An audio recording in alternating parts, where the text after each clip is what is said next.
বাংলাদেশ ও Myanmar থেকে আসা কয়েক হাজার শরণার্থীকে স্থানান্তরিত করে এক জায়গায় নিয়ে আসার পরিকল্পনা করছে ভারতের মিজোরাম রাজ্য সরকার। জানা গেছে, ত্রাণ বন্টন ও শরণার্থীদের ওপর নজর রাখার জন্যই এই পরিকল্পনা নেওয়া হয়েছে।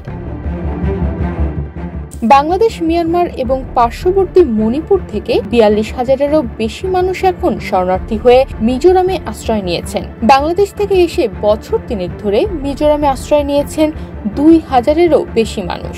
তারা পার্বত্য চট্টগ্রামের বাসিন্দা ছিলেন। মূলত বান্দরবানের নানা এলাকা থেকে এসেছেন তারা। তাদের অভিযোগ, বান্দরবানে কুকি চিন ন্যাশনাল আর্মির বিরুদ্ধে বাংলাদেশ সেনাবাহিনী যে অভিযান শুরু করেছিল তা থেকে বাঁচতেই ভারতে পালিয়ে এসেছিলেন তারা। Double million offer, Walton fridge কিনে পেতে পারেন ২০ লক্ষ টাকা, রয়েছে কোটি কোটি টাকার নিশ্চিত উপহার। বাংলাদেশ পুলিশ অবশ্য সেই সময় বলেছিল যে এরা দেশ থেকে পালিয়ে যায়নি, নিরাপত্তাজনিত কারণে কিছু লোকজন চলে গিয়েছিল। এদের বেশিরভাগই দক্ষিণ মিজোরামের লংওতলাই জেলার কয়েকটি গ্রামে আশ্রয় নিয়েছেন।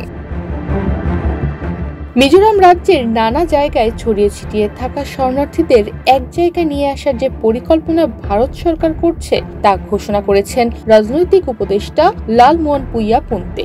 দক্ষিণ মিজোরামের লংওতলাই জেলায় আশ্রয় নেওয়া ২,০০০-এরও বেশি বাংলাদেশি শরণার্থীদের বিষয়টি নিয়ে স্থানীয় প্রশাসনের সঙ্গে কয়েকদিন আগে একটি বৈঠক করেন পুন্তে।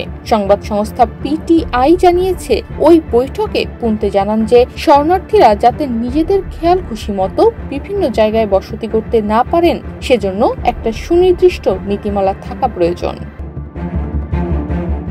জেলার ডেপুটি কমিশনারের দেওয়া তথ্য অনুযায়ী মিয়ানমার ও বাংলাদেশের সীমানা লাগোয়া দক্ষিণ মিজোরামের এই লংওতলাই জেলায় এই মুহূর্তে ৬,০৩০ জন মিয়ানমারের নাগরিক, ২,০১৪ জন বাংলাদেশি নাগরিক এবং মণিপুর থেকে বাস্তুচ্যুত হয়ে আসা ৮৪ জন মানুষ রয়েছে।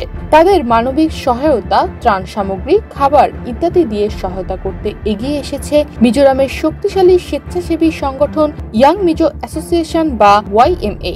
ত্রাণের বিলি বন্টনের সুবিধার জন্য একটি সুষ্ঠু ব্যবস্থাপনা গড়ে তুলতে সরকারের প্রতি দাবিও জানিয়েছে সংস্থাটি।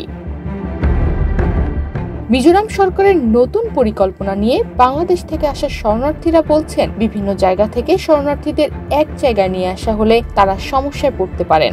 মিজোরাম সরকারের সিদ্ধান্ত অনুযায়ী শরণার্থীদের কবে স্থানান্তরিত করা হবে তা এখনো স্পষ্ট নয়। তবে বৈলিয়ান থাংবমের মতো ১,০০০ বাংলাদেশি শরণার্থীদের কাছে এটা স্পষ্ট যে নিজের দেশে, নিজের গ্রামে তাদের এখনই ফেরা হবে না। তনিমা রহমান, বাংলাদেশ প্রতিদিন।